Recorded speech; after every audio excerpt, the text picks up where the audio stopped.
नमस्कार साथियों, मैं मनीष पियाल आप सभी का आपके अपने चैनल में तहे दिल से स्वागत और अभिनंदन करता हूं। आज हम लोग पढ़ रहे हैं कक्षा 11 की राजनीति विज्ञान और राजनीति विज्ञान का अध्याय 2 और सबसे महत्वपूर्ण अध्याय जो है वो है भारतीय संविधान में अधिकार। अधिकार शब्द क्या होता है, इस अधिकार शब्द को हम समझ चुके हैं। भारतीय संविधान में अधिकारों के लिए एक विशेष शब्द का प्रयोग किया गया है जिसे हम लोग कहते हैं मौलिक अधिकार। वो मौलिक अधिकार का अर्थ क्या है वो भी हम लोग जान चुके हैं।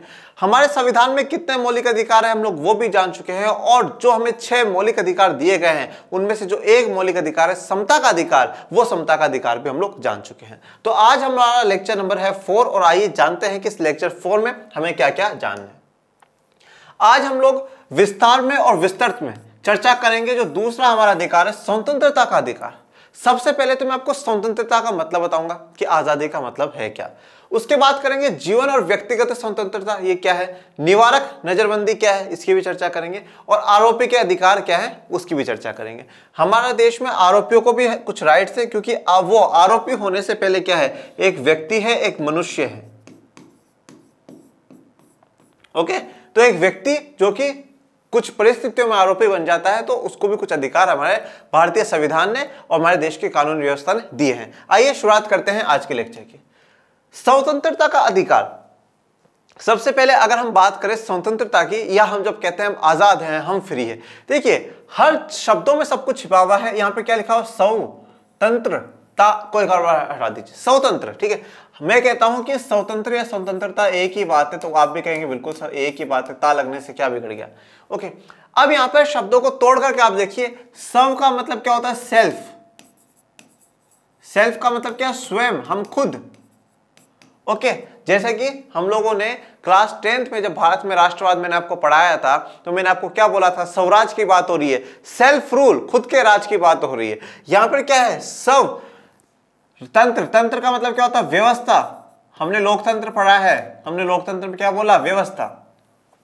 तो स्वतंत्र मतलब स्वयं की व्यवस्था। ठीक है, स्वयं की व्यवस्था। और स्वयं की व्यवस्था को अगर मुझे डिफाइन करना हो तो मैं कैसे डिफाइन करूंगा, जैसे कि आजकल की जनरेशन नहीं कहती है माई लाइफ माई रूल्स, कहते हैं ना आप लोग, माई लाइफ माई रूल्स। इसका अर्थ क्या है माई लाइफ माई रूल्स का, मेरा जीवन है और मेरे ही कानून कायदे, मेरे ही नियम होंगे। मतलब क्या हो, आप स्वतंत्र हो। भाई कोई भी व्यवस्था कैसे चलती है, कुछ नियमों से, कुछ कानून कायदों से ही तो चलती है। और यहां पे क्या कहा गया, स्वयं की व्यवस्था, खुद की व्यवस्था है, मतलब मेरा जीवन मेरे नियम। ओके, तो जैसे माई लाइफ माई रूल्स मतलब यह है कि हम पूर्ण रूप से आजाद है, हम अपने हिसाब से हमारे जीवन को जी सकते हैं, जीवन को आगे बढ़ा सकते हैं। परंतु स्वतंत्रता का मतलब या आजादी का मतलब सिर्फ यह नहीं होता कि हम चाहे जो करें। आजाद होना मतलब हम फ्री हैं, हम कर सकते हैं, हम कुछ भी कर सकते हैं, पर यह भी मतलब नहीं कि कुछ भी करें। जैसे कि हमेशा एक बात और ध्यान दीजिएगा कि जब हमें स्वतंत्र हम हो जाते हैं तो हमारे ऊपर कुछ जिम्मेदारियां भी आ जाती है, कुछ रेस्पॉन्सिबिलिटीज भी आ जाती है। हमारे साथ कुछ रेस्पॉन्सिबिलिटीज भी है।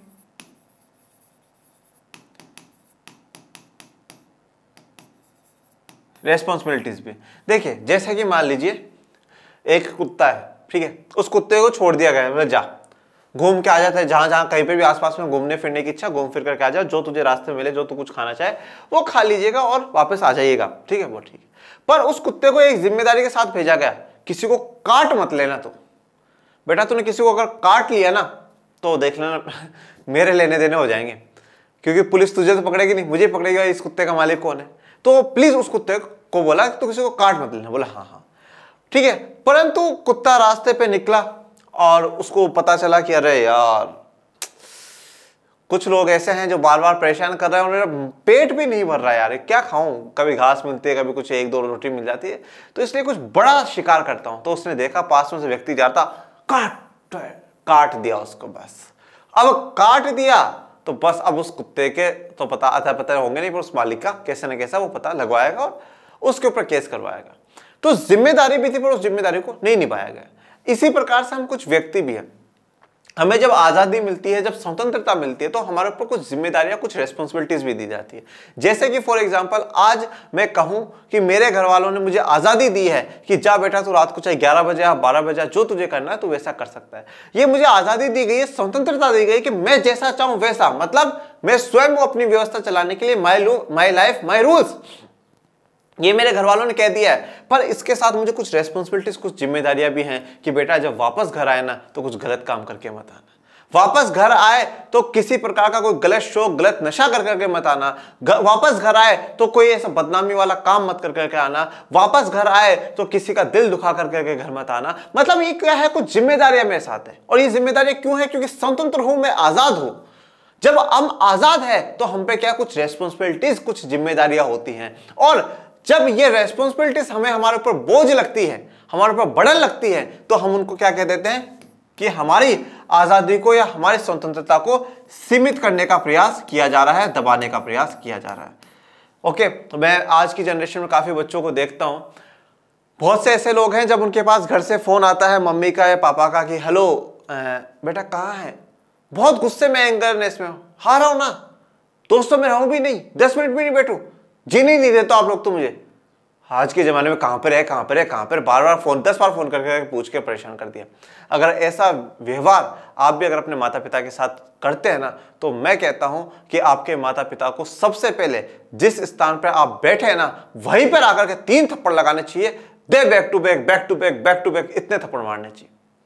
अगर आप ये भूल चुके हैं कि जो इंसान हमें इस दुनिया में लेकर के आया है और जिस इंसान ने मुझे घूमने फिरने की इजाजत दी है, अगर वो मुझसे इतना सा पूछ रहा बेटा कितनी देर में आ रहे हो, तो इसमें गुस्सा आने वाली क्या बात है? गुस्सा आने वाली क्या बात है? मैं जब कभी बार ऑफलाइन कोचिंग्स में पढ़ाता हूं तो, और आजकल जनरल है कि कोरोना के बाद तो सब फोन रखने लग गए, मैंने ऑफलाइन कोचिंग में भी ये कह रखा है बच्चों को कि मैं बच्चों तुम जब भी तुम फोन कोशिश करो अवॉइड करो, पर अगर घर से कॉल आता है, मदर फादर का कॉल आता है, आप रिसीव करो, उनको जवाब दो कि हाँ मम्मी अभी क्लास से छुट्टी हूं, अभी क्लास से फ्री हुआ ही हूं मम्मी, अभी 5 मिनट में 10 मिनट में मैं पहुंच जाऊं। और बहुत प्रेम से विनम्रता पूर्वक जवाब दीजिए। आज आप लोग तो फिर भी अभी बच्चे हैं, स्टूडेंट्स है, 9th में, 10th में, 11th में, 12th में होंगे, ठीक है, इससे ज्यादा हाई लेवल अभी मैं पढ़ा भी नहीं रहा हूं। आज मैं टीचर हूं, ठीक है, और अगर आज मैं जिस स्टूडियो में मैं जॉब कर रहा हूं, जहां पे मैं जॉब कर रहा हूं, मैं यहां पर पहुंचने के बाद भी मेरे मदर को कॉल करके बताता हूं कि हाँ मम्मा मैं पहुंच गया हूं, और जब निकलता हूं तब फोन करके बताता हूं हाँ मम्मा मैं निकल रहा हूं। क्यों? वो मेरे ऊपर कोई पाबंदियां नहीं है, वो मेरी केयर करती है, वो मेरी चिंता करती है। और इस केयर को, इस चिंता को जो गंवार लोग होते हैं ना, वो क्या है, पाबंदी का नाम देते हैं, और जो समझदार लोग होते हैं वो उसे प्यार का नाम देते हैं। तो आप भी इस प्यार को समझने की कोशिश करें, पाबंदी नहीं।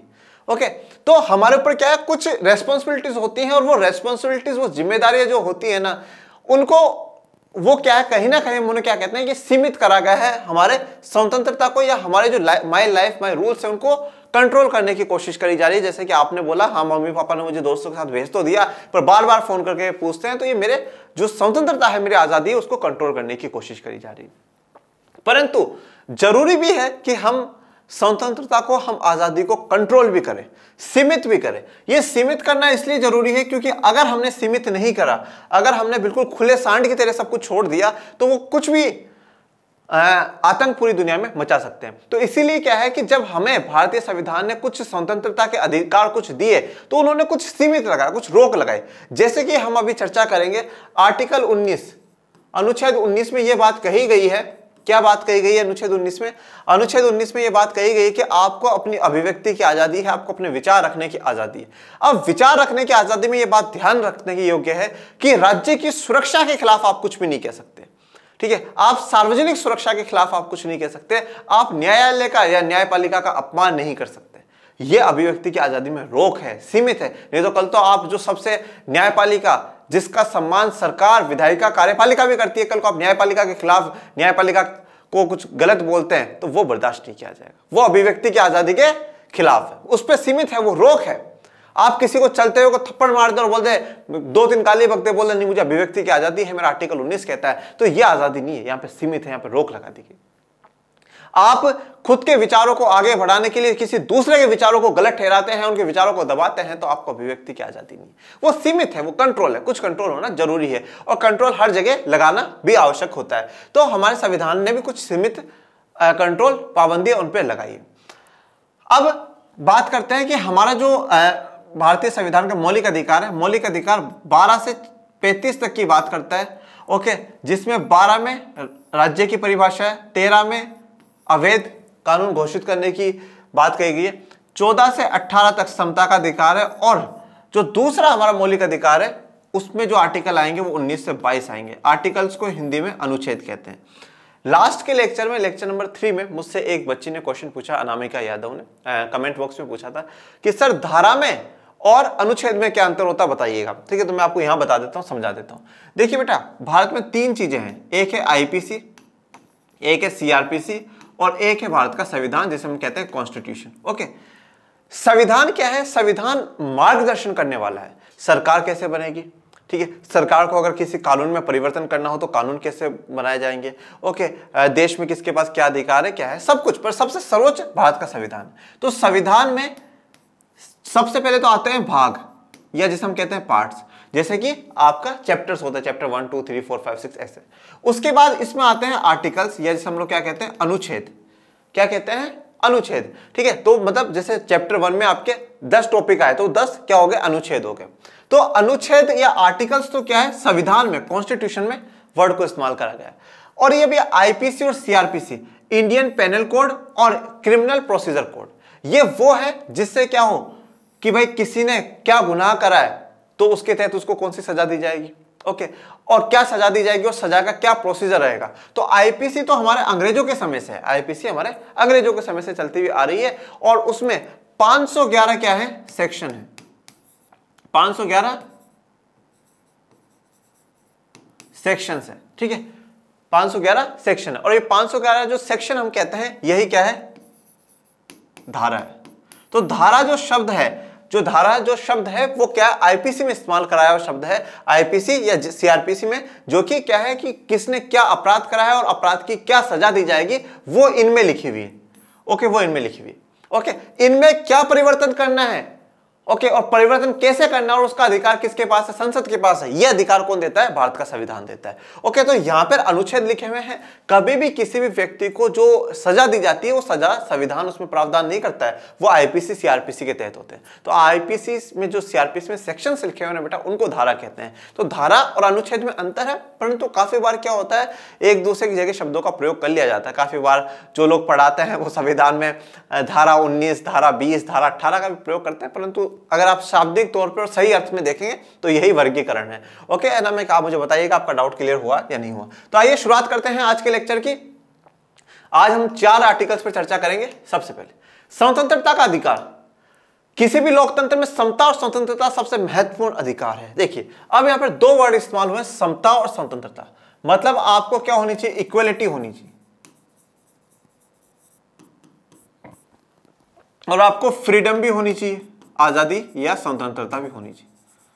दोनों चीजें बहुत जरूरी है, और किसी भी लोकतांत्रिक देश में ये दोनों सबसे महत्वपूर्ण अधिकार है।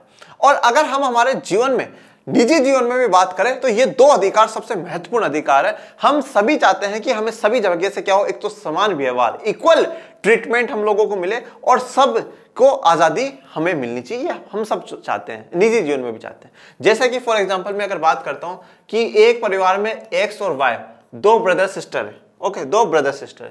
ये जो एक्स है, इसको माता पिता ने क्या करा कि बाहर 10 बजे घूमने के लिए अलाउ कर दिया, 11 बजे घूमने के लिए अलाउ कर दिया। लड़की को बोला नहीं बेटा 5 बजे के बाद घर से बाहर नहीं जाना। इसको पढ़ने के लिए अलाउड कर दिया, उसको बोला नहीं बेटा पढ़ करके क्या करना है। ठीक है, इसको घर का कोई काम नहीं करवाते, उससे सारे काम करवाते। तो यहां पर पहली बात तो क्या आपको देखने को मिल रही है कि समता, इक्वलिटी नहीं है। समता, समानता है? बिल्कुल भी नहीं, इक्वलिटी नहीं। और स्वतंत्रता, आजादी तो आपको देखने को ही नहीं मिल रही। इसको तो मिल रही है आजादी, पर इसको कहां मिल रही है? ओके, इसको तो मिल रही है पर इसको नहीं मिल रही। तो समता और स्वतंत्रता दोनों एक दूसरे से कहीं ना कहीं इंटरकनेक्टेड भी है, जुड़ी हुई भी है एक दूसरे से। जब आप किसी के साथ समान व्यवहार कर रहे हो तो कहीं ना कहीं उसमें स्वतंत्रता भी आप देंगे। अगर यहां पर अगर समान व्यवहार होता, अगर इक्वल ट्रीटमेंट होता, तो ये कहते हैं बेटा देख, लड़का हो चाहे लड़की हो, 9 बजे से पहले घर में एंटर हो जाएगा, 9 बजे के बाद नहीं। 9 बजे के बाद एंटर होना ही मत बेटा, ठीक है, घर में, नहीं तो पेड़ तोड़ देंगे। ओके, तो वो बराबर है। देख बेटा, तू भी पढ़ाई कर, तू भी पढ़ाई कर, दोनों अच्छे मार्क्स लेकर कर। घर का काम दोनों बहन भाई मिलकर के करा करो। जरूरी नहीं दीदी करेगी या जो छोटी सिस्टर वही करेगी, तुम दोनों बहन भाई मिलकर। तो यहाँ पे क्या हुआ, समानता भी है, और समानता के साथ कुछ स्वतंत्रता है, कुछ आजादी भी दी गई, जैसे कि बेटा हाँ ठीक है, दोनों बहन भाई घूम करके आ जाओ, चलो आज दोस्तों के साथ जाओ। तो यहाँ पे समता और स्वतंत्रता सबसे महत्वपूर्ण अधिकार, और दोनों कहीं ना कहीं एक दूसरे से जुड़े हुए हैं या इंटरकनेक्टेड है। स्वतंत्रता का अर्थ चिंतन, अभिव्यक्ति और कार्य करने की स्वतंत्रता। देखिए चिंतन का मतलब क्या होता है? चिंता होता है हम जब किसी बारे में चिंता करने लग जाओ तो क्या होगा, कैसे होगा। चिंतन कैसे होगा, ओके, कैसे होगा मतलब जो भी समस्या आई है उस समस्या का समाधान कैसे होगा, या कोई भी काम है उसका प्रक्रिया क्या होगी, हम उस पर चिंता करते हैं, चिंतन करते हैं कि ये ऐसे ऐसे होना चाहिए। तो चिंतन की आपको आजादी, आप कुछ भी सोच सकते हैं। मतलब मैं एक तरीके से ये कह सकता हूं आपको सोचने की बिल्कुल आजादी है। जब आप ये कहते हैं ना सोचने में कौन सा टैक्स लगता है, तो सोचने का अधिकार भी आपको यहीं से मिलता है। अभिव्यक्ति का मतलब है आप अभिव्यक्त कर सकते हैं, एक्सप्रेस कर सकते हैं किसी चीज को कि हाँ मैं ऐसा चाहता हूं, मैं ये सोचता हूं, मैं ऐसी बात रखना चाहता हूं ये। और कार्य करने की स्वतंत्रता, आप कोई भी कार्य कर सकते हैं। ओके, अब इसको अपन बहुत डिटेल में समझते हैं। आइए शुरुआत करते हैं। सबसे पहले हम बात करेंगे अनुच्छेद 19 की, या जिसे मैं कहता हूं आर्टिकल 19। इस आर्टिकल 19 में जो बात करी गई है वो स्वतंत्रता की, आजादी की बात करेगी। इसमें 6 चीजों को जोड़ा गया है। पहले शुरुआत में 7 थे, फिर बाद में 1 को हटा दिया गया और 6 चीजों को रखा गया। तो 6 कौन सी, पहले आइए बात करते हैं। सबसे पहले बात कही गई विचार और अभिव्यक्ति की आजादी। विचार और अभिव्यक्ति की आजादी, मैं यहां पर आजादी नहीं लिखूंगा या अभिव्यक्ति की स्वतंत्रता नहीं लिखूंगा, वो आप लोग लिख लीजिएगा जैसे मैं बोलता जा रहा हूं।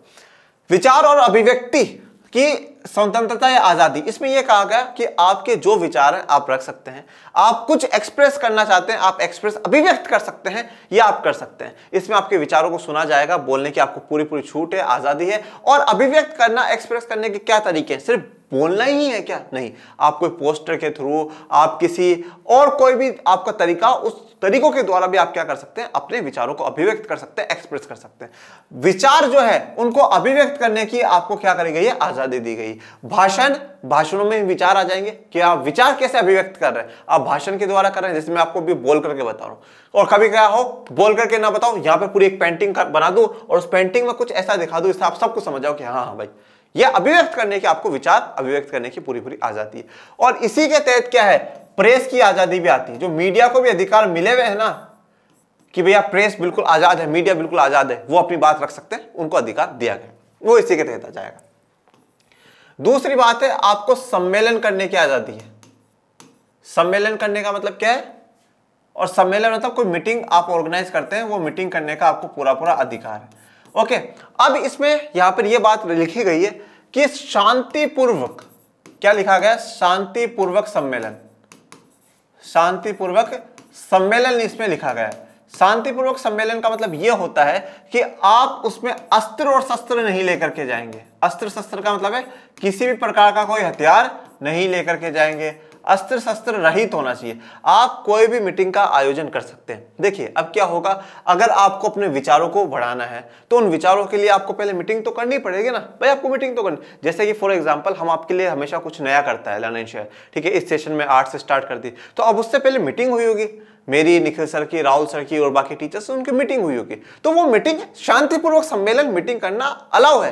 पर अब ऐसा नहीं है उस मीटिंग में तलवारें लेकर के बैठे कोई, उस मीटिंग में गोलियां बंदूकें कोई लेकर के आए, हमारे ऑफिस की नहीं, कहीं की बता रहा हूं, कोई इस प्रकार की मीटिंग को बिल्कुल पूर्ण रूप से संविधान बैन करता है, ऐसा आप नहीं कर सकते। ओके, तलवारें चलाते हुए, आप बंदूकें चलाते हुए ऐसी मीटिंग आप आयोजित नहीं कर सकते। तीसरी बात कही गई है आप संगठन का निर्माण कर सकते हैं। संगठन का मतलब आप ऑर्गेनाइजेशन बना सकते हैं, किसी भी प्रकार का आप ऑर्गेनाइजेशन बना सकते हैं। अब जैसे कि आपको ऑर्गेनाइजेशन में कितने संगठन देखने को मिलते हैं भाई, कोई जाति के आधार पर देखने को मिलता है, ठीक है, कोई धार्मिक आधार पर भी आपको अलग अलग संगठन देखने को मिलते हैं, महिलाओं के आपको संगठन ऑर्गेनाइजेशंस देखने को मिलते हैं, ठीक है, व्यापारियों के संगठन देखने को मिलते हैं, मजदूरों के संगठन आपको देखने को मिलते हैं। तो आपको किसी भी प्रकार का संगठन बनाने की इजाजत है, पर वो संगठन कोई भी देश की सुरक्षा के खिलाफ काम ना करे, ऐसा संगठन की इजाजत नहीं देंगे। कल को कोई 4-5 आतंकवादी मिलकर के बोले हम संगठन बनाएंगे क्योंकि अनुच्छेद 19 भारत का कहता है, तो ये बात अलाउ नहीं होगी, बिल्कुल भी अलाउ नहीं होगी। ओके, तो संगठन बनाने की में आजादी है। चौथी इसमें बात कही गई है पूरे भारत क्षेत्र में अबाध संचरण की आपको आजादी है। अबाध संचरण का मतलब क्या है? आप पूरे भारत में एक जगह से दूसरी जगह जा सकते हैं, आपको कोई नहीं रोकेगा।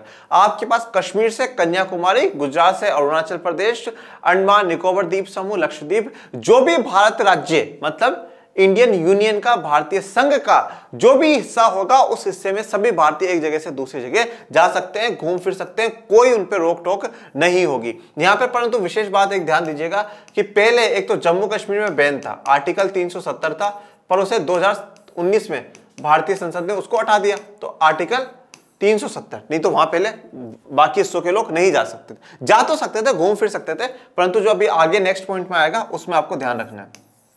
ओके तो और एक अबाध संचरण में घूमने फिरने के कुछ ऐसे इलाके हैं, जनजातीय वाले जो इलाके हैं ना, ट्राइबल एरिया वाले इलाके, जैसे कि आप इधर नागालैंड इधर जाएंगे ना, तो उधर आपको पता चलेगा उन इलाकों में आप नहीं जा सकते। नागालैंड जा सकते हैं, पर कुछ ऐसे विशेष एरिया है जहां पे कुछ जनजातियां, ट्राइबल समूह के लोग रहते हैं, उन इलाकों में नहीं जा सकते, क्योंकि दो सोच है संविधान निर्माताओं की या हमारी सरकारों की। एक तो ये कि वो जनजाति के लोग हमें नुकसान पहुंचा सकते हैं, ट्राइबल से तो हमें नुकसान पहुंचा सकते हैं, या ये भी हो सकता है जैसे कि मैं गया तो मैं इस मानसिकता के साथ गया कि मैं उनको खत्म करके आ जाऊं, तो ना तो हमें उन्हें भी बचाना है और हमें भी बचाना है, तो इस प्रकार से वहां पे मना किया गया है। पर बाकी आप पूरे भारत में जा सकते हैं। और ये क्यों करा गया है अबाध संचरण, ये पूरे भारत में, अबाध का मतलब बाद, बिना बाधा के, आप बिना बाधा के पूरे देश में संचरण कर सकते हैं, घूम फिर सकते हैं। और ये क्यों करा गया है, सभी में क्या हो, एक राष्ट्र की भावना है कि हम सभी क्या हैं, एक राष्ट्र के हैं, हम सभी एक ही देश के लोग हैं।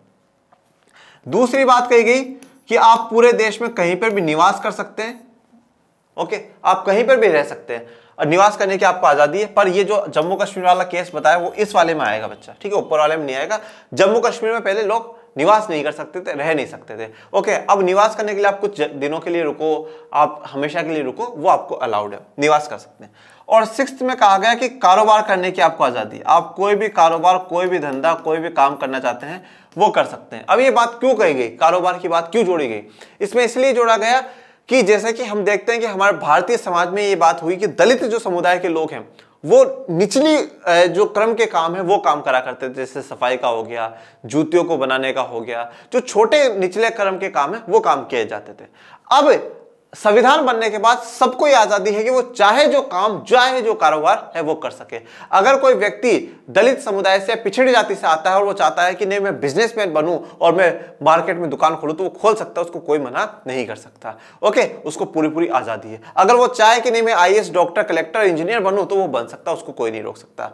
और यहाँ पे कारोबार की बात क्यों कही गई, इसलिए कही गई कि क्योंकि महिलाओं को घरों में पाबंद रखने की बात हमारे पहले भारतीय समाज में थी, परंतु अब भारतीय संविधान में इस बात को बिल्कुल भी जगह नहीं दिया गया कि भारतीय महिलाएं क्या हैं, घर में पाबंद रहे। ये भारतीय संविधान के तहत ये बात आती है कि अगर महिलाएं चाहें कि वो बिजनेस वूमेन बनना चाहती है तो बिजनेस वूमेन भी बन सकती है, अगर वो IAS, डॉक्टर, कलेक्टर बनना चाहे तो वो भी बन सकती है। और अभी तो हमारे देश की महामहिम, हमारे देश की आदरणीय जो राष्ट्रपति है श्री द्रौपदी मुर्मू जी, वो भी एक महिला है। तो यहाँ पे पूर्ण रूप से ये जो 6 अधिकार है, इन 6 अधिकारों में साफ क्लियर कर दिया गया है कि हमें क्या है, हमें हमारे भाषण की, विचार की पूरी अभिव्यक्ति है, हम हमारे विचारों को अभिव्यक्त कर सकते हैं। दूसरा आप सम्मेलन, कोई मीटिंग ऑर्गेनाइज कर सकते हैं, मीटिंग को सफल बनाने के लिए आप संगठन बनाएंगे, संगठन बना सकते हैं। अबाध संचरण, बिना किसी रोक टोक के आप पूरे भारत में घूम फिर सकते हैं, आप पूरे भारत में निवास कर सकते हैं, चाहे जहां रह सकते हैं। जम्मू कश्मीर पहले क्या था, एक अपवाद था, पर अब नहीं है, आप कारोबार भी कर सकते हैं। ओके तो ये 6 जो मौलिक अधिकार है, सॉरी 6, इसमें जो आर्टिकल 19 में जो मुख्यतः 6 बात जोड़ी गई थी वो मैंने आपको यहां पे बता दी। स्वतंत्रता पर सीमा, लेकिन स्वतंत्रता का यह अर्थ नहीं है कि हम जैसा चाहे वैसा करने लगे। यदि ऐसा करने की इजाजत दे दी जाए तो बहुत सारे लोग अपनी स्वतंत्रता का आनंद उठाने से वंचित हो जाएंगे। देखिए हमेशा एक बात ध्यान रखिएगा कि अगर आपको अधिकार है तो भारत में जो दूसरा व्यक्ति रह रहा है उसको भी अधिकार है, दोनों को अधिकार है। अब कल को क्या हो कि जैसे मान लीजिए ये X व्यक्ति है और ये Y व्यक्ति है, ये 2 व्यक्ति है, अब इसके पास भी अधिकार है और इसके पास भी अधिकार है, दोनों ही भारतीय हैं। ओके दोनों ही भारतीय। अब कल को ये कुछ भी बोल जाए, कुछ भी विचार कर दे, कुछ भी करे, तो ये बात इसके अलाउड नहीं होगी। जैसे कि फॉर एग्जांपल मैं बताता हूं, ये दोनों पड़ोसी, हाँ ये दोनों पड़ोसी, अब ये क्या है, इसके घर के बाहर जाकर के रोज कुछ भी इसके बारे में गलत छपवा दे, कुछ भी इसका प्रिंट बनवा दिया, ये तो गलत है, ये तो करप्टेड आदमी है, ये ऐसा है, ये वैसा, कुछ भी वहां पे लगा दिया। तो अब क्या हुआ कि इसको विचार की आजादी है, विचार की अभिव्यक्ति है, आजादी है, पर उसको भी आराम से रहने की भी आजादी है। ओके आर्टिकल 21 अभी पढ़ेंगे, जीवन का अधिकार, उसमें सब कुछ शामिल है। और इसमें यह भी बात ध्यान है, मानहानि भी ठुक सकती है, वो कह सकता है कि मेरा जो इमेज है उसको खराब करा गया है। तो यहां पर आपको विशेष करके ये बात ध्यान रखनी है कि आप अपनी बात रखने के लिए, आप अपने विचारों को दुनिया के सामने लाने के लिए किसी दूसरे के अधिकारों का उल्लंघन नहीं कर सकते, किसी के दूसरे के अधिकार खत्म नहीं कर सकते। इसके पास भी अधिकार है, उसके पास भी अधिकार। ये कोई कुछ ऐसा ना बोले कि इसको हर्ट हो जाए, इसको बुरा लग जाए, ओके, ऐसी कोई बात नहीं बोलनी, या कुछ ऐसा ना कर दे जो कि देश की सुरक्षा के खिलाफ हो, न्यायालय का अपमान हो, ये चीजें नहीं है। तो क्या होगा कि अधिकार हम सभी के पास है, तो हमें खुद के अधिकारों का ध्यान रखते हुए दूसरे के अधिकारों का भी ध्यान रखना होगा। इसलिए क्या है, स्वतंत्रता पर सीमा लगाना, लिमिट लगाना आवश्यक है, जरूरी क्यों है। और ऐसा नहीं है कि हम चाहे जो कर ले, ऐसा नहीं हो सकता। अगर ऐसी इजाजत दे दी जाए कि चाहो जो करो बेटा, तो फिर क्या होगा कि जो दूसरे अपनी स्वतंत्रता का आनंद उठाने से वंचित रह जाएंगे, ठीक है, उनको वो अपनी जो अधिकार है वो अधिकार नहीं मिलेगा। जैसे मान लीजिए मैं सड़क पे चलते हुए किसी को एक चाटा मार दूं, ठीक है, और फिर बोले भाई क्यों, अरे भाई फ्री हूं, माई लाइफ माई रूल्स, ऐसा नहीं बेटा, देख भारत के संविधान ने बोला है, तो ये पॉसिबल नहीं। तो फिर वो खींच करके 2 चाटे मारेगा, बोले तूने क्यों मारा, तो बोले बेटा मैं भी भारत का ही हूं, my life my rules, article 19। तो ऐसा नहीं कर सकते। तो आप को खुद के अधिकारों के साथ दूसरों के अधिकारों का भी ध्यान रखना होगा। और किसी महान व्यक्ति ने कहा है कि जीवन खुद के लिए सभी जीते हैं, अगर हम दूसरों के लिए जिए तो वो एक जीवन का आनंद ही अलग होता है। ओके, नोट, अतः स्वतंत्रता को इस प्रकार परिभाषित किया जाता है कि बिना किसी अन्य की स्वतंत्रता को नुकसान पहुंचाए। अगर अब आपसे पूछ लिया जाए स्वतंत्रता की डेफिनेशन, अगर आपसे पूछ ली जाए तो आप क्या लिखेंगे? बिना किसी अन्य की स्वतंत्रता को नुकसान पहुंचाए। आप किसी दूसरे की स्वतंत्रता को नुकसान मत पहुंचाइए, किसी दूसरे की आजादी को नुकसान मत पहुंचाइए, और बिना कानून व्यवस्था को ठेस पहुंचाए। अब कानून व्यवस्था को ठेस भी नहीं पहुंचानी है, ठीक है। आपको पूरे देश में घूमने की आजादी दी गई है, पर अब इसका मतलब यह नहीं है कि आप रेलवे में जा रहे हैं आप टिकट ही ना ले, आप रोड पे जा रहे हैं बस में टिकट ना ले, ओके, आप गाड़ी से कहीं जा रहे हैं, मान लीजिए 20-25 किलोमीटर का डिस्टेंस है, आप गाड़ी से जा रहे हैं, वो बहुत तेज स्पीड से भगाते हुए गाड़ी को आप ले जाएंगे, ओके, तो ये आप कानून व्यवस्था को भी ठेस नहीं पहुंचा सकते। अगर कानून में कोई बात लिखी हो, उस कानून व्यवस्था को भी आपको मानना पड़ेगा। प्रत्येक व्यक्ति अपनी अपनी स्वतंत्रता का आनंद ले सके। तो यहां पर स्वतंत्रता का अर्थ पहला मैं आपको बता चुका था, क्या हो, चिंतन करना, ठीक है, आप चिंतन करें और उन बातों को अमल कर सकते हैं, ये है। तो पहले तो वो वाली डेफिनेशन लिख दीजिएगा, फिर यहां पर ये फाइनल में आप बता सकते हैं कि बिना किसी अन्य की स्वतंत्रता को नुकसान पहुंचाए और बिना कानून व्यवस्था को ठेस पहुंचाए। ये 2 बात आपको ध्यान रखनी है कि दूसरे की स्वतंत्रता खराब नहीं होनी चाहिए और कानून व्यवस्था है वो ठेस नहीं होनी चाहिए। जैसे कि फॉर एग्जांपल, हम सबको घूमने फिरने की हमें सबको आजादी है, पर जब कोरोना का समय चल रहा था तो कानून व्यवस्था ने कह रखा था कोई भी बाहर दिख गया तो तोड़ेंगे, मारेंगे बहुत बुरा। अब उस समय आप जाकर के नहीं कह सकते सर आर्टिकल 19, अच्छा बेटा आर्टिकल 19, घूम पीछे घूम, ठीक है ना। तो कभी कभार आपको थोड़ा सा कानून को ध्यान में रखता है, कानून व्यवस्था को ठेस नहीं पहुंचनी चाहिए और सभी व्यक्ति अपनी स्वतंत्रता का आनंद ले सकते हैं। अब चर्चा करेंगे आर्टिकल 20 की। आर्टिकल 20 अपराध की दोष सिद्धि के विषय में संरक्षण। देखिए, अपराध की दोष सिद्धि का मतलब क्या होता है, प्रूफ करना, उसके विषय में कुछ संरक्षण दिए गए हैं, कुछ उसको कंजर्व करने के लिए, बचाने के लिए कुछ बातें की गई है। अब मेरी बात बहुत ध्यान से सुनिएगा। सबसे पहले तो अपराध की दोष सिद्धि। अपराध जो कुछ गलत काम होता है उसे हम अपराध कहते हैं कि ये आपने अपराध करा है, और उसकी दोष सिद्धि कि आप ही दोषी हैं, उसको सिद्ध करना है, तो उसके विषय में कुछ संरक्षण की बात है। इसमें 3 बातें मुख्यतः आर्टिकल 20 में जो होती है। पहली बात ये कही गई है कि किसी व्यक्ति को अपराध या दोषी तब तक हम घोषित नहीं कर सकते जब तक उसने कानून का उल्लंघन ना करा हो, कानून का उल्लंघन ना करा हो। तो सबसे महत्वपूर्ण बात तो यह है कि भाई अगर कानून का उल्लंघन ना करा हो, वायलेशन ऑफ लॉज ना करा हो, अगर कोई कानून बना हुआ है और वो कानून नहीं तोड़ा है तो आपको अपराधी घोषित नहीं किया जाएगा, आप अपराधी नहीं है या दोषी नहीं है। दूसरी बात यहां पर यह बात भी ध्यान रखनी है कि न्यायपालिका जब तक किसी को अपराधी घोषित नहीं कर देती, जुडिशरी किसी को घोषित नहीं कर देती, तब तक हम उसे दोषी या अपराधी नहीं कह सकते। ओके, जैसा कि हमने देखा मचल लालूंग वाले केस में, उसे अभी तक न्यायपालिका ने अपराधी घोषित नहीं करा था। तो जब तक अपराधी न्यायपालिका घोषित ना कर दे तब तक आप किसी को अपराधी नहीं कह सकते। दूसरी बात इसमें यह कही गई है कि किसी व्यक्ति को एक अपराध के लिए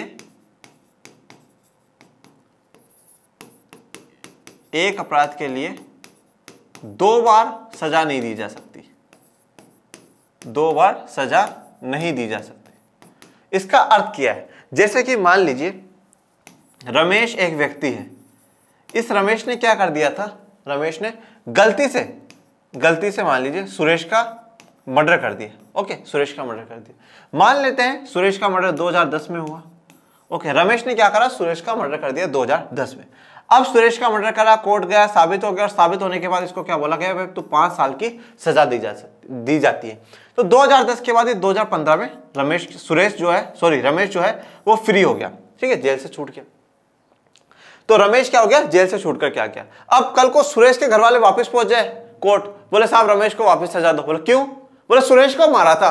तो बोले दे तो दी, बोले नहीं वापस दो। तो बोले ये चीज नहीं हो सकती। ये देश का संविधान मना करता है कि एक व्यक्ति को एक अपराध के लिए 1 बार से अधिक बार सजा नहीं दी जा सकती। अब वो सुरेश की जगह महेश को मारे तो बुला लेना, तो हम क्या कर लेंगे, उसको वापस सजा दे देंगे। पर उसने जो एक बार गलती कर दी है, एक बार जो अपराध कर दिया, उसके बाद 1 बार सजा देना उचित है, वो देनी चाहिए, क्योंकि उसने गलती करी है।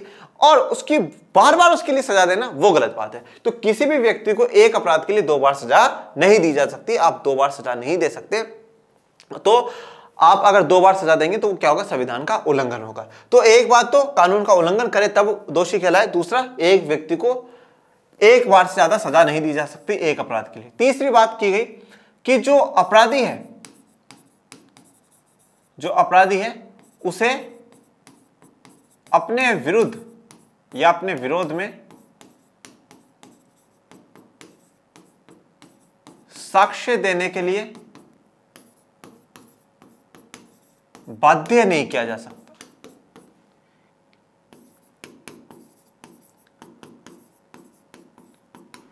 यहां पे क्या कहा गया है, जैसे कि अब रमेश यहां पे क्या है, दोषी है, तो अब ये नहीं कहोगे कि उसको जबरन उस पर आप प्रेशर बना, बता तू सच बोल दे, तू नहीं करा है, तूने यार भाई नहीं करा है मैंने यार, नहीं तू बोल। तो आप उस पर इस बात का दबाव नहीं बना सकते कि वो अपने विरोध के खिलाफ गवाही दे, मतलब खुद के खिलाफ गवाही दे, या आप उस पर दबाव नहीं बनाएंगे। क्यों? क्योंकि हो सकता है यार वो ना हो, दोषी ना हो सकता हो रमेश ने नहीं, सुरेश की लुगाई ने सुरेश को मार दिया हो सकता हो सुरेश का छोटा भाई बड़ा भाई उसने ही मार दिया हो, रमेश तो पड़ोसी हो, नाम लगा दिया हो। तो यहां से 2-3 बातें क्लियर होती। पहली बात तो जब तक रमेश दोषी नहीं होगा जब तक न्यायपालिका घोषित ना कर दे। दूसरी बात, उसे अगर घोषित कर दिया कि हाँ, तो क्या होगा, उसको 1 बार सजा मिल जाएगी, वापस नहीं मिलेगी। तीसरी बात यह है कि जब उस पर केस चल रहा है तब आप उस पर दबाव नहीं बना सकते कि बेटा मान ले कि तूने ही करा है, ऐसा आप नहीं कर सकते। तो 3 बातों का आपको मुख्य तौर पर ध्यान रखना है। कानून का उल्लंघन ना करें जब तक आप किसी को अपराधी नहीं कह सकते। किसी व्यक्ति को एक अपराध के लिए 2 बार सजा नहीं दी जा सकती। तो किसी भी व्यक्ति को एक अपराध के लिए 2 बार सजा नहीं दी जाएगी, मतलब 1 से ज्यादा बार कभी भी सजा नहीं दी जा सकती है। पर हम लोग जीवन में क्या करते हैं, हम लोग किसी ने हमारे लिए कुछ एक बार हमें कुछ गलत कर दिया तो हम जीवन भर उसकी गांठ मन में बांध लेते हैं और जीवन भर उसके लिए बुरा करने की कोशिश में लगे रहते हैं। यार हमें एक जीवन मिला है, इस जीवन को बेहतरीन तरीके से जिए। ओके, और किसी को आप गवाही देने के लिए, उसके खुद के विरोध में गवाही देने के लिए मजबूर नहीं कर सकते। फिर बात करते हैं आर्टिकल 21 अनुच्छेद 21 की, व्यक्तिगत स्वतंत्रता तथा जीवन की सुरक्षा। बहुत इंपॉर्टेंट है, व्यक्तिगत स्वतंत्रता तथा जीवन की सुरक्षा। इसमें यह बात कही गई कि किसी भी इंसान का जो दैहिक शरीर है, दैहिक का मतलब क्या होता है, जिसमें देह हो, मतलब बॉडी वाला जो हमारा शरीर है, इस बॉडी वाले शरीर को आप तब तक खत्म नहीं कर सकते या तब तक इसे कुछ नहीं कर सकते जो कि अगर वो विधि की प्रक्रिया के खिलाफ जाकर के उसने कुछ काम ना करा। विधि क्या है? लॉ, कानून। मतलब विधि में अगर लॉ में कोई प्रक्रिया स्टेब्लिश करी गई है, उस विधि की प्रक्रिया के तहत ही आप उसके साथ गलत कर सकते हैं, बाकी नहीं कर सकते। जैसे कि फॉर एग्जांपल किसी इंसान को फांसी की सजा देनी हो तो फांसी की सजा, कानून में क्या प्रोसीजर लिखा है कि भाई ये क्राइम अगर आप कर दोगे तो आप उन्हें फांसी की सजा दे सकते हो। पर ऐसा नहीं है किसी को बिठाया, ले चल बेटा फांसी पे टंग जा, नहीं। तो जो उसका जीवन और उसका जो दैहिक स्वतंत्रता है, जो उसको आजादी मिली है, उस आजादी को आप तब तक खत्म नहीं कर सकते जब तक कि कोई विधि, लॉ की जो प्रक्रिया है उस प्रक्रिया के तहत उसने कुछ गलत ना कराओ। जैसे कि फॉर एग्जांपल मैं एक बात करता हूं, एक आम समय चल रहा है, नॉर्मल टाइम चल रहा है, जब 10-15 लोग खड़े हैं, बातचीत कर रहे हैं, चाय वाय पी रहे हैं, इट्स ओके। अब ऐसा नहीं है पुलिस उठा करके उनको कुछ भी कर दे और कुछ भी करे, वो अलाउड नहीं होगा। पर दूसरी बात, जैसे कि एक होता है सेक्शन 144 है, अब ये है धारा 144। धारा 144 ये कहती है कि जब अगर ये कहीं किसी एरिया में लगा दी जाती है, तो आपने बहुत सी बार देखा होगा जब कलेक्टर को ये लगता है कि नहीं यार हिंसा हो सकती है या परेशानी बढ़ सकती है, तो वो धारा 144 लगा देता है।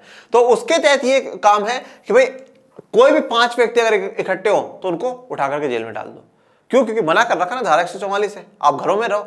144 के तहत 5 लोग एक साथ इकट्ठे हो ही नहीं सकते, तो घर में डाल दो, ठीक है। तो वो लागू होता है, पर आप किसी को भी उठा करके डाल दो ये अलाउ नहीं होगा। तो मतलब विधि के द्वारा, लॉ के द्वारा जो प्रक्रिया स्थापित करी गई, उसके बिना आप किसी जीवन और उसके दैहिक की स्वाधीनता या स्वतंत्रता को नहीं छीन सकते। इसको जीवन का अधिकार कहा गया है। इसको क्या कहा गया है? जीवन का अधिकार, मतलब आपको जीने का अधिकार है, जीवन का अधिकार है, ठीक है। राइट टू लाइफ है ये, और जीवन का अधिकार जीने का अधिकार है। और समय के साथ इस अधिकार में न्यायालय ने उनके जो जजमेंट्स आए, उन फैसले जो आए, उन फैसलों ने काफी कुछ इस जीवन के अधिकार का व्याख्या करी, काफी कुछ इसको बहुत आगे बढ़ाया। जैसे कि उन्होंने कहा कि इसके तहत सबके पास आवास होना चाहिए, रहने के लिए मकान होना चाहिए। बोले हाँ, तो ये जीवन का अधिकार है। मैंने आपको क्या कहा था? न्यायपालिका के पास व्याख्या का अधिकार है, कुछ चीजों को समझाने का अधिकार है। जब इसको संविधान ने जीवन का अधिकार कहा है, क्या लिखा है? जीवन, व्यक्तिगत स्वतंत्रता, इंडिविजुअल की स्वतंत्रता और जीवन की सुरक्षा है ये, ठीक है, प्रोटेक्शन ऑफ लाइफ। हम हमारे जीवन को बचाने की काम कर रहे हैं। तो उसमें क्या आवास भी आता है। ये जो 10 बजे तक डीजे बजाना, साउंड बजाना, फिर उसको सुप्रीम कोर्ट ने बंद करवा दिया, बोल दिया कि सभी व्यक्तियों को एक स्वस्थ नींद मिले, हेल्दी जो उसको नींद मिलनी चाहिए वो मिलना, वो भी किसका है? आर्टिकल 21 का है। वो भी इसमें आ जाएगा कि उसके जीवन जीने का अधिकार है। हम हमारे मन पसंदीदा व्यक्ति से शादी कर सकते हैं, वो भी जीवन के अधिकार में है कि हम चाहे जिससे शादी कर सकते हैं, वो भी जीवन का अधिकार है। और हमें साफ पानी मिले, अच्छी स्वास्थ्य सुविधाएं मिले, हमें अच्छी शिक्षा मिले, वो भी जीवन का अधिकार है। तो जीवन का अधिकार एक बहुत व्यापक है, एक बहुत बड़ा फैला हुआ मुद्दा है। तो इसमें वो सब कुछ आ जाता है जो जीवन के लिए, हमारी लाइफ के लिए आवश्यकता हो, वो सब कुछ इसमें आ जाएगा। ओके, तो आर्टिकल 21 ये कहता है। और एक बात आपको यहां पर और बता देता हूं, आपातकाल के समय में, आपातकाल इमरजेंसी के समय में जो जितने भी मौलिक अधिकार है उन सबको क्या कर दिया जाएगा? सस्पेंड करा जा सकता है। मतलब आपको कोई सा भी मौलिक अधिकार ना मिले तो भी चलेगा। ओके, कोई सा भी अगर मौलिक अधिकार ना मिले तो चलेगा। परंतु 1978 में भारतीय संविधान में 44वां संविधान संशोधन हुआ और उसमें यह बात कही गई कि जो आर्टिकल 21 है ना, यह आपातकाल में भी इसको आप हटा नहीं सकते। आर्टिकल 21 तो देना ही देना होगा, क्योंकि जीवन जीने का अधिकार है और जीवन जीने के अधिकार को कोई भी स्थिति, कोई भी परिस्थिति नहीं छीन सकती। तो आर्टिकल 21 क्या है? हमारा जीवन जीने का अधिकार। सब कुछ आ जाएगा। बहुत सी बार हम लोग कहते हैं कि सरकार हमारा डेटा ले रही है, व्हाट्सएप से हमारा डेटा चला जाता है, फेसबुक से हमारा डेटा जा रहा है, गूगल से हमारा डेटा जा रहा है, अलग अलग जो हम चलाते हैं उनसे डेटा जा रहा है, वो डेटा हमारा ले रहे हैं। तो वो डेटा जब हम क्या कहते हैं, प्राइवेसी का मामला है, तो प्राइवेसी भी आर्टिकल 21 है। आर्टिकल 21 बहुत बड़ा व्यापक है। जीवन जीने के लिए जो अधिकार आते हैं वो सब कुछ इसमें आ जाता है, ठीक है। इसको मतलब आप ये नहीं कह सकते कि इसकी कुछ लिमिट है, सब कुछ है इसमें, बहुत कुछ है इसमें। जीवन और व्यक्तिगत स्वतंत्रता का अधिकार, किसी भी नागरिक को कानून द्वारा निर्धारित प्रक्रिया का पालन किए बिना उसके जीवन और व्यक्तिगत स्वतंत्रता से वंचित नहीं किया जा सकता। तो इन्होंने बहुत अच्छे से आपको समझा दिया है।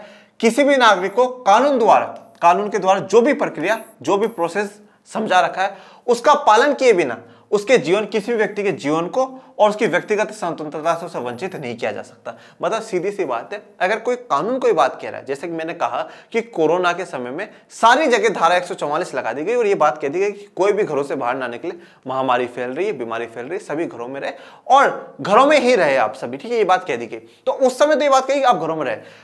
तो उस समय अगर पुलिस किसी को उठा करके ले जा रही है, बाहर घूम रहा है, ले जा सकती है, डंडे मारे डंडे मार सकते हैं, बिल्कुल अलाउ है, क्योंकि कानून का अभी प्रक्रिया स्थापित कर रखी है ना, एक प्रोसेसर बना रखा है, कानून ने प्रोसेस बना रखा है ना कि भाई आप कोई भी बाहर निकले, मारो, उठाओ, पुलिस वालों को पूरी आजादी दी गई। ओके, तो बिना किसी ऐसी कोई कानून द्वारा कोई भी ऐसी निर्धारित प्रक्रिया हो तब उसे मानना ठीक है, पर बिना कानून की प्रक्रिया को माने जीवन या किसी भी व्यक्तिगत की स्वतंत्रता को हम वंचित नहीं कर सकते, हम उसे मना नहीं कर सकते।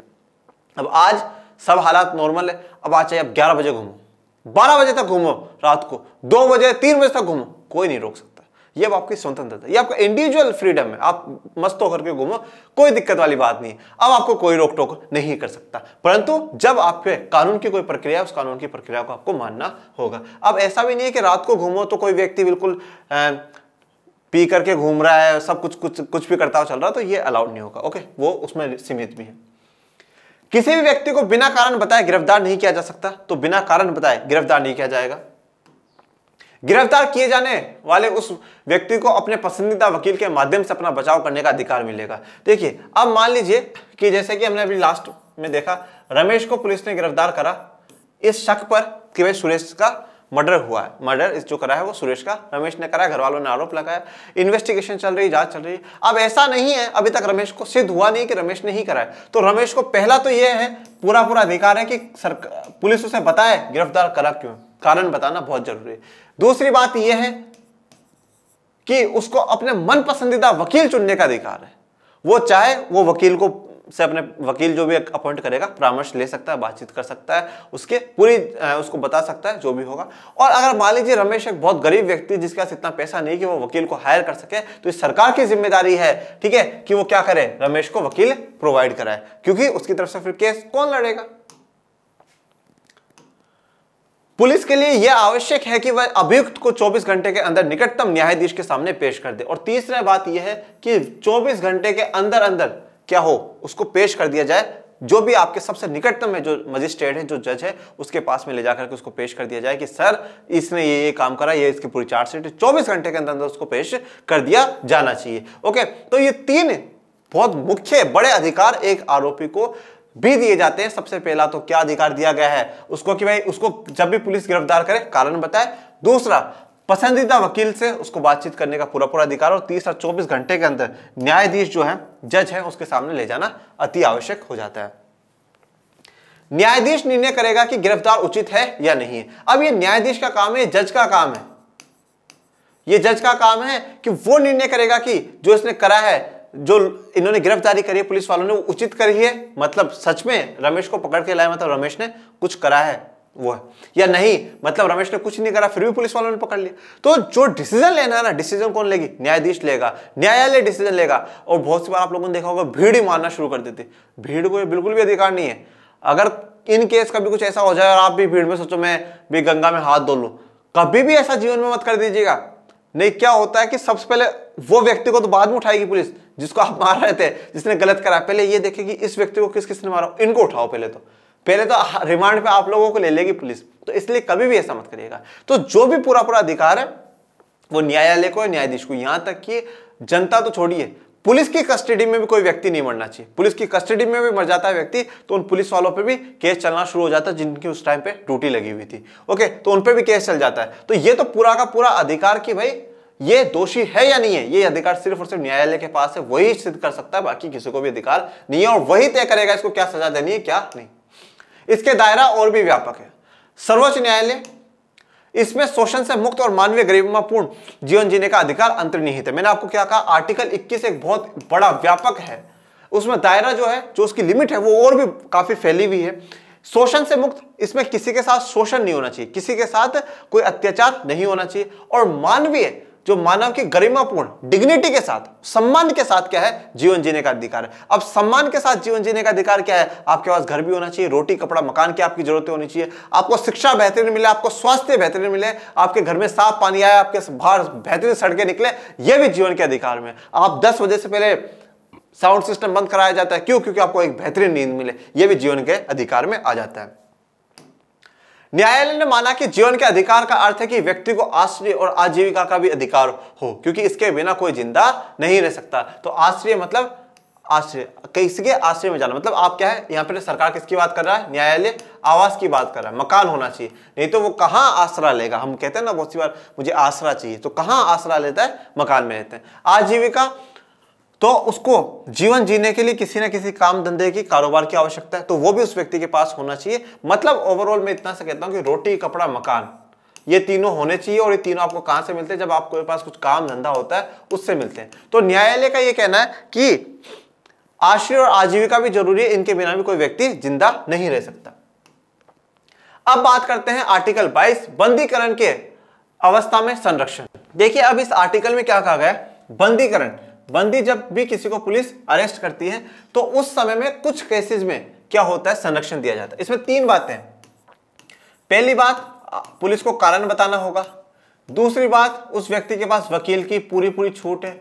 और तीसरी बात, 24 घंटे के अंदर अंदर उसे न्यायाधीश के सामने पेश करना होगा। ये बात आपने पढ़ ली। पर यह अधिकार दो लोगों को नहीं मिल सकते। ये अधिकार दो लोगों को नहीं मिल सकते। एक तो शत्रु देश का कोई आरोपी हो, ठीक है, जो कि भाई शत्रु देश के से हमने गिरफ्तार करा हो या वो आरोपी हो, तो उसको ऐसा अधिकार हम बिल्कुल भी नहीं देंगे, ठीक है। और दूसरा, निवारक निरोध या अब निवारक नजरबंदी। एक बार मैं आपको इसको यहां पर समझा देता हूं। देखिए, पुलिस किसी भी व्यक्ति को दो केसेस में अरेस्ट कर सकती है। एक जो केस होता है वो होता है दंडात्मक ये, जिसे हम लोग कहते हैं पुनिटिव डिटेंशन, इंग्लिश में कहा जाता है पुनिटिव डिटेंशन। इसका अर्थ यह है कि कोई भी व्यक्ति है, उसने पहले गलत करा है, कुछ गलती करी है, और उस गलत के पे क्या करा है, पुलिस ने उसे अरेस्ट कर लिया। सही बात, ये करना भी चाहिए। अरेस्ट करेगी, उसे कोर्ट में लेकर के जाएगी, कोर्ट उसको सजा सुनाएगा और सजा वो व्यक्ति भुगत लेगा, ठीक है। ये होता है दंडात्मक या पुनिटिव डिटेंशन। पर कभी कभार पुलिस इसका थोड़ा सा उल्टा काम करती है, जिसे हम क्या कहते हैं, निवारक निरोध या निवारक नजरबंदी कहेंगे। इंग्लिश में से कहा जाता है प्रिवेंटिव डिटेंशन। प्रिवेंटिव मतलब प्रिवेंट करना, पहले किसी चीज को रोक लेना। अब यहां पर सिर्फ और सिर्फ इस आधार पर कि भाई ये कुछ गलत कर सकता है, तो उसको पहले पुलिस पकड़ लेगी। जैसे कि मान लीजिए उसको लग रहा है कि नहीं, ये जो व्यक्ति है ये किसी बहुत गलत एक्टिविटी में जुड़ा हुआ है और ये कल को कुछ बहुत बड़ा नुकसान कर सकता है, तो देश को, लोगों को नुकसान हो सकता है, तो उसको पुलिस अरेस्ट कर लेगी। पर यहां पर भी पुलिस किसी भी व्यक्ति को 3 महीने के से ज्यादा समय के लिए नहीं रख सकती। 3 महीने के बाद उसके लिए बिल्कुल एक स्पेशल बोर्ड होता है, वो बोर्ड उस पर देखता है कि भाई क्या ये लोग उस व्यक्ति के साथ गलत तो नहीं कर रहे, इसको भी पूरे पूरे अपने अधिकार होते हैं। देखिए, अब ये जो निवारक निरोध है या प्रिवेंटिव डिटेंशन है, ये अच्छा भी है और बुरा भी है। अच्छा तो इसलिए है क्योंकि अगर मुझे ये बात पता है कि ये व्यक्ति गलत करने वाला, मैं फिर भी ना रोकूं तो बहुत बड़ी बेवकूफी। जैसे मान लीजिए मेरे घर में छोटा बच्चा है और गैस पर दूध चढ़ रहा है और वो बच्चा उस दूध के पास जा रहा है, मुझे पता है वो गलत करेगा, मतलब दूध को गिरा सकता है, उसको हाथ जल सकते हैं, उसके चोट ला सकती है, फिर भी मैं जाकर के उस बच्चे को ना पकड़ूं, तो ये एक बहुत बड़ी बेवकूफी है। ये एक बहुत बड़ी बेवकूफी है। दूसरी बात यह है, अब ये तो क्या हुआ, अच्छा पॉइंट हो गया। बुरी बात क्या है? बुरी बात ये हो सकता है कि वो गलत कर ही ना हो। जैसे मुझे पता है वो बच्चा उधर जा रहा है, पर हो सकता है वो बच्चा गैस की तरफ ना जाकर के सिर्फ और सिर्फ वहां से जाकर कुछ बिस्किट उठा करके लिया। बिस्किट तो मतलब मैंने उसको रोक लिया फिर वो रोएगा, तू क्यों रोक लिया, मैं बिस्किट लेने जा रहा था, वापस जाऊंगा इतनी दूर। तो इस प्रकार से तो यहाँ पर अच्छी बात तो ये कि अगर कोई व्यक्ति गलत कर रहा है तो उसको पहले रोक लेते हैं, हमें पता है, हमने रोक लिया, अच्छी बात है। बुरी बात क्या है, कभी कभार क्या होता है, जैसे कि मान लीजिए एक्स और वाई, ये दो व्यक्ति आस पड़ोस में रहते हैं। एक्स वाला जो है वो खुद पुलिस में है, एक्स वाला क्या है, पुलिस में। किसी दिन मान लीजिए एक्स और वाई के बीच में किसी प्रकार की थोड़ी बहुत तू तुम्हें हो गई, झगड़ा हो गया, ठीक है। अब एक्स वाला पुलिस में था तो एक्स वाले को पता, अच्छा हमारे साथ झगड़ा करेगा, अब रुक जा। इसने क्या करा, वाई को किसी दिन उठा लिया, कोई भी झूठी मूठी बात बोल करके, शक के आधार पर, तो ये कर सकता है, मुझे शक है, उठा लिया और क्या है, थोड़ा करके आरती पूजा करके उसके अंदर दे दबा दो उसकी पिटाई उठाई कर करके फिर उसको छोड़ दिया। अब ये क्या बोला, अब किसी ने पूछा भाई क्यों पकड़ा, बोले हमें शक था कि ये इस गतिविधि में हो सकता है तो इसलिए, पर था नहीं, सॉरी सर गलती से हो गया, बस इतना अधिकार है, प्रिवेंटिव डिटेंशन। तो यहां पर कभी कभार क्या होता है कि प्रशासन अपनी रंजिश निकालने के लिए भी किसी व्यक्ति को पकड़ लेता है या कुछ लोगों पे गलत मुकदमे इस प्रकार के दायर कर करके उनको अरेस्ट में कर लेता है। तो निवारक निरोध या निवारक नजरबंदी अच्छी भी है और बुरी भी है, और इसका मतलब सबसे ज्यादा विवादित भी है। भारत के संविधान में सबसे ज्यादा विवादित है। कहा गया ये तो सारी स्वतंत्रता को खत्म कर देगी, सारी आजादी को ही खत्म कर देगी, तो इस पर रोक लगनी चाहिए। ओके, अब आज जानते हैं और क्या बात हुई है इस पर। निवारक नजरबंदी, सामान्यतः किसी व्यक्ति को तब गिरफ्तार करते हैं जब उसने अपराध किया हो। तो जब इस प्रकार में गिरफ्तार करा जाए तो उसे क्या कहा जाएगा, दंडात्मक नजरबंदी या दंडात्मक निरोध कहा जाता है। ओके, दंडात्मक निरोध। पर इसके अपवाद भी, अपवाद का मतलब क्या होता है, कोई चीज सब कॉमन हो और उससे कुछ हट करके चल रहा हो, उसे कहते हैं अपवाद। ठीक है भाई, ये सब कुछ कॉमन है और बाकी इससे हट करके हो। जैसे कि हम कुछ कहते हैं, ऐसा कहते हैं, मान लीजिए कि मेरे पास 100 पेन है यहाँ पे, और 100 में से 99 जो है उनका रंग ब्लैक है, पर एक व्हाइट आ गया, तो मैंने क्या कहा, ये तो अपवाद है कि भाई 99 तो ब्लैक, जनरली सारे जो मार्कर्स आते हैं वो ब्लैक ही आते हैं, एक ही व्हाइट आ गया, ये अपवाद है। तो अपवाद मतलब सब कुछ लगातार सब सेम चलो पर एक ही चीज कुछ हट करके हो जाए। तो जनरली कैसे गिरफ्तार किया जाएगा, जब गलती करोगे तब गिरफ्तार किया जाएगा, पर उसके कुछ अपवाद है। कभी कभी किसी व्यक्ति को इस आशंका पर भी गिरफ्तार किया जा सकता है कि वह कोई गैर कानूनी कार्य करने वाला है। तो कभी कभार इस शंका आशंका मतलब ये आपको उम्मीद है कि कुछ गलत कर सकता है, और उस गलत करने की आशंका पर, उस विश्वास पर भी हम क्या है, किसी किसी को कभी कभार गिरफ्तार कर लेते हैं कि कुछ गलत करने वाला है। अब ये जरूरी क्यों है, क्योंकि जब आपको पहले पता चल चुका है कि ये गलत करने वाला फिर भी नहीं पकड़ रहे तो बहुत बड़ी बेवकूफी है। और गलत इसलिए है ये कानून क्योंकि अब हो सकता है कि बस आपको ही शक हुआ हो, आपको ऐसी आशंका हुई हो और ना हो, और वो ऐसा करने वाला ना हो, तो फिर उस व्यक्ति के साथ गलत हो जाएगा। फिर उसे वर्णित प्रक्रिया का पालन किए बिना ही कुछ समय के लिए जेल भेजा जा सकता है। तो जो प्रक्रिया है, प्रक्रिया तो क्या कहती है कि कोई गलत करे उसको जुडिशरी के पास लेकर के जाओ, 24 घंटे के अंदर कारण बताओ, वकील की इजाजत हो, ये सारी प्रक्रिया को साइड में रख करके उसको कुछ समय के लिए जेल भेजा जा सकता है। इसे क्या कहते हैं, निवारक नजरबंदी कहते हैं। नजरबंदी का मतलब क्या होता है, नजरों से बंद, आपको नजरों में नहीं आना है, मतलब आप यहां दिख नहीं सकते, जेल में रहो। ओके, यदि सरकार को लगे कि कोई व्यक्ति देश की कानून व्यवस्था, शांति और सुरक्षा के लिए खतरा बन सकता है तो वो उसे बंदी बना सकती है। सरकार को कभी ऐसा लगे कि कोई व्यक्ति कानून व्यवस्था के लिए, शांति या सुरक्षा के लिए खतरा बन सकता है तो उसको आप बंदी बना सकती है। ये जनरली कब इस्तेमाल किया जाता है, ये ऐसे केसों में इस्तेमाल किया जाता है जैसे मान लीजिए कि प्रधानमंत्री आ रहे हैं किसी देश के, मान लीजिए किसी देश के प्रधानमंत्री आ रहे हैं, राष्ट्रपति आ रहे हैं, या हमारे देश के कोई बहुत बड़े नेता उस विशेष क्षेत्र में आ रहे हैं। अब कुछ लोग विरोध करने वाले होते ही हैं, ठीक है। अब प्रशासन को ये लगा कि यार ये लोग इनका विरोध करेंगे, फालतू में काले झंडे दिखाएंगे, और फिर जो उनके समर्थक हैं इनमें हिंसा होगी, और जो संवैधानिक पद पे बैठा हुआ मुख्यमंत्री, मंत्री, प्रधानमंत्री, तो उसके ऐसे काले झंडे दिखाना कहीं ना कहीं बहुत गलत बात है, उसका विरोध करना गलत बात है। और कोई बाहर से कोई दूसरे देश का राष्ट्रपति, प्रधानमंत्री हमारे एरिया में आ रहा है, हमारे देश में आ रहा है, तो उसके क्या इमेज जाएगी कि यार वो तो वहां का प्रशासन तो लोगों को कंट्रोल ही नहीं कर पाया। तो मतलब जो देश की कानून व्यवस्था उसको नुकसान पहुंचा सकता है, देश में जो शांति बनी है उसको खतरा बन सकता है। तो ऐसे में जब ऐसा पता चल जाता है तो पहले ही प्रशासन उसको उठा करके जेल में रख देता है। अधिकतम 3 महीने के लिए ही हो सकता है। अब ऐसा नहीं जितनी मर्जी चलते रहो, 3 महीने तक। 3 महीने के बाद क्या होगा, 3 महीने के बाद ऐसे मामले समीक्षा के लिए एक सलाहकार बोर्ड के समक्ष लाए जाते हैं। ये सलाहकार बोर्ड में कौन होगा, इस सलाहकार बोर्ड में जो पूर्व कोर्ट के जस्टिस होंगे, हाई कोर्ट, सुप्रीम कोर्ट के जो जज होंगे वो होते हैं। तो फिर वो फैसला लेते हैं कि ये व्यक्ति आगे ऐसा काम कर सकता है, नहीं कर सकता, फिर उसको छोड़ दिया जाता है। असामाजिक तत्वों और राष्ट्र विद्रोही तत्वों से निपटने का एक हथियार है। अब यहां पे देखिएगा अच्छा ही क्या है, देश में जो असामाजिक तत्व है, जो हमेशा बस इस बात पे तैयार रहते हैं कि देश में कुछ हिंसा हो जाए, देश में कुछ गलत हम लोग कर दे, किसी महापुरुष की कभी मूर्ति तोड़ दी, कभी कुछ विवादित बयान दे दिया, तो ऐसे जो असामाजिक तत्व है वो, और राष्ट्र विद्रोही जो देश के खिलाफ जो लोग हैं, उनसे बचने का या उनसे निपटने का जो तरीका है उसके लिए एक हथियार है। क्योंकि हमें पता है ये गलत करेगा, ये राष्ट्र के विद्रोह में है, ये असामाजिक तत्व ये गलत करेगा, उसको उठा लिया, चल भाई। लेकिन सरकार ने प्राय इसका दुरुपयोग किया है, पर काफी बार क्या होता है, सरकार इसका दुरुपयोग करती है। जैसे कि मैंने आपको पुलिस वाला भैया का एग्जांपल दिया ना, एक्स और वाई, तो काफी बार इनका दुरुपयोग होता ही होता है। अब कुछ लोगों के सुधार है कि इसमें ये सुझाव लोगों ने दिए हैं कि ये सुधार होने चाहिए। इस कानून में कुछ ऐसे सुरक्षात्मक उपाय किए जाने चाहिए जिससे सामान्य नागरिकों के विरुद्ध अन्य किसी कारण से इसका दुरुपयोग को रोका जा सके। तो इस कानून में कुछ ऐसे सुरक्षात्मक का मतलब क्या होता है कि जो व्यक्ति को पकड़ के ले जा रही है पुलिस, उसको कुछ सुरक्षा मिल सके, ठीक है। सारे के सारे पावर्स क्या है, पुलिस को, सरकार को, प्रशासन को मत दो, कुछ पावर्स क्या हो जनता के हाथ में भी। मान लीजिए वाई व्यक्ति को जब पुलिस पकड़ के ले जा रही है कि हाँ भाई तो पे शक है, वैसे हुआ क्या था, एक्स के साथ लड़ाई हुई थी और एक्स वाला पुलिस में था, पकड़ के ले जा रही है, तो उस पर क्या हो कि उसको कुछ सुरक्षा मिल सके। तो सुरक्षात्मक उपाय होने चाहिए जिससे कि सरकार या प्रशासन उसका दुरुपयोग ना करे। वास्तव में जीवन और व्यक्तिगत स्वतंत्रता के अधिकारों तथा निवारक नजरबंदी के प्रावधानों में परस्पर विरोधाभास है। तो ये जो आर्टिकल 21 है, स्वतंत्रता का अधिकार, कहा गया है कि आर्टिकल 21 स्वतंत्रता का अधिकार और आर्टिकल 22 में ये जो निवारक नजरबंदी की बात करी गई है, ये दोनों विरोधाभास है। विरोधाभास मतलब दोनों ऑपोजिट है। यहाँ पे पूरी स्वतंत्रता की बात करते हैं, जीवन जीने के अधिकार की बात करते हैं, और यहाँ पे उसको बिना कुछ करे ही सिर्फ और सिर्फ शक के आधार पर पकड़ लेते हैं, तो ये गलत बात है। दोनों में विरोध है। अब अन्य स्वतंत्रता की बात करते हैं।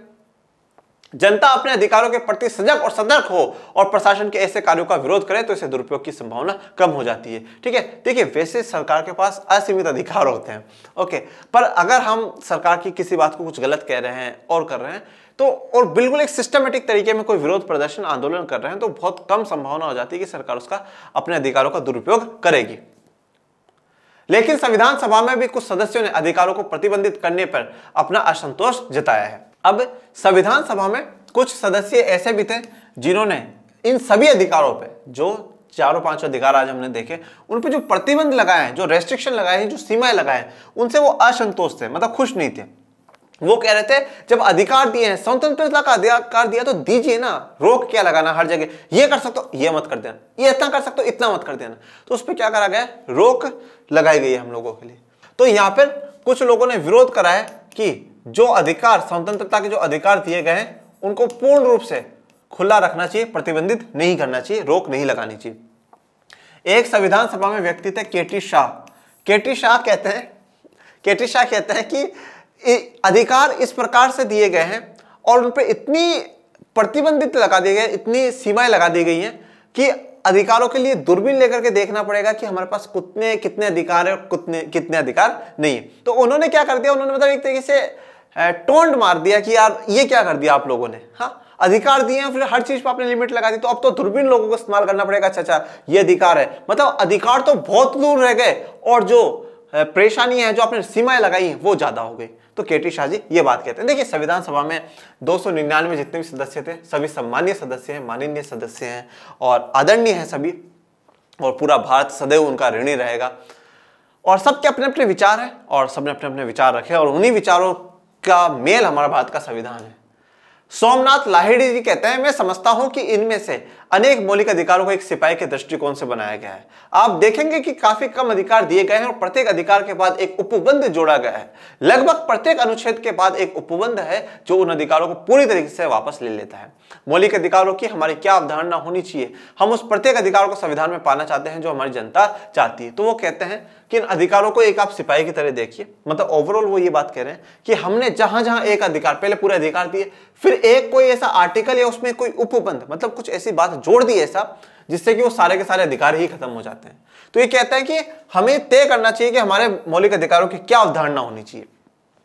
ये सिर्फ ये कहते हैं कि प्रत्येक अधिकार को संविधान में पाना चाहते हैं जो कि जनता चाहती है। यह है सोमनाथ लाहिड़ी जी। अब आते हैं आरोपी या अभियुक्त के अधिकार। जो आरोपी है या अभियुक्त, उसके क्या क्या अधिकार हैं। उन लोगों को भी पर्याप्त सुरक्षा मिले जिन पर विभिन्न अपराधों के आरोप हो। तो हमारा संविधान पूर्ण रूप से इस बात की सुनिश्चित करता है कि जिन लोगों ने कुछ आरोप करा है तो उनको भी क्या हो, पूर्ण सुरक्षा हो, उनकी भी ध्यान रखा जाए, उनके साथ भी अमानवीय गतिविधि कुछ भी नहीं होनी चाहिए। हम प्राय ऐसा विश्वास कर लेते हैं कि जिस पर भी किसी अपराध का आरोप लगता है वह दोषी है, मतलब आरोप लगते ही हम लोग तो मान लेते हैं कि क्या है, वो दोषी है। और हमारी सोसाइटी तो ऐसी है, अरे उसके घर पुलिस आई थी, पता है तुझे, उसने ऐसा ऐसा करा है, सुनने को आ रहा है, बस वहां से पूरे एरिया में बात फैल जाती है। चाहे वो पुलिस वाला उसका दोस्त ही क्यों ना हो, 2-3 जने वो मिलने आए हो, मिलके चले गए हो, पर बस खबर फैल जाएगी पूरी तरीके से। तो कभी भी जब तक न्यायालय या न्यायपालिका उसको अपराधी घोषित नहीं कर देता तब तक दोषी नहीं मानना चाहिए। लेकिन जब तक न्यायालय किसी व्यक्ति को किसी अपराध का दोषी नहीं ठहराता तब तक दोषी नहीं माना जा सकता। तो जब तक न्यायपालिका उसको दोषी ना ठहरा दे, उसको गलत ना ठहरा दे, तब तक उसको अपराधी घोषित ना कर दे, तब तक हम किसी भी व्यक्ति को दोषी या अपराधी नहीं कह सकते। आरोपी को स्वयं को बचाने का समुचित अवसर मिलना चाहिए। और जो आरोपी है, देखिए पहली बात तो ये आरोपी जो है या जो गलत करने वाला, दोषी हम कब ठहराएंगे, जब न्यायपालिका उसे बोल देगा। अब न्यायपालिका में क्या होगा, पूरा प्रोसेस चलेगा और इस प्रोसेस में इस जो आरोपी जिस पर आरोप लगाया गया कि हाँ भाई इसने करा है, तो उसको भी पूरा अवसर दिया गया कि भाई आप बताओ आप गलत तो नहीं हो, क्योंकि अभी तक न्यायपालिका ने दोषी सिद्ध करा नहीं है, अभी तक आप दोषी नहीं है, आरोप के घेरे में हो, शंका के आधार पर हो कि आप पे डाउट जा रहा है, क्योंकि सबसे ज्यादा जैसे सबूत वहां पर मिले उन सबूतों के आधार पर आप ही लगते हो। अब आप बताओ आप बचना कैसे चाहते हो। तो उनको भी कुछ अधिकार दिए। पहला, न्यायालय में निष्पक्ष मुकदमे के लिए संविधान 3 अधिकारों की व्यवस्था करता है। किसी भी व्यक्ति को एक ही अपराध के लिए एक बार से ज्यादा सजा नहीं मिलेगी। दूसरी बात, कोई भी कानून किसी भी कार्य को पिछली तारीख से अपराध घोषित नहीं कर सकेगा। यह बात बहुत इंटरेस्टिंग है, यह बात भी और समझिए आप। यहां पे क्या बोला गया, जैसा कि मान लीजिए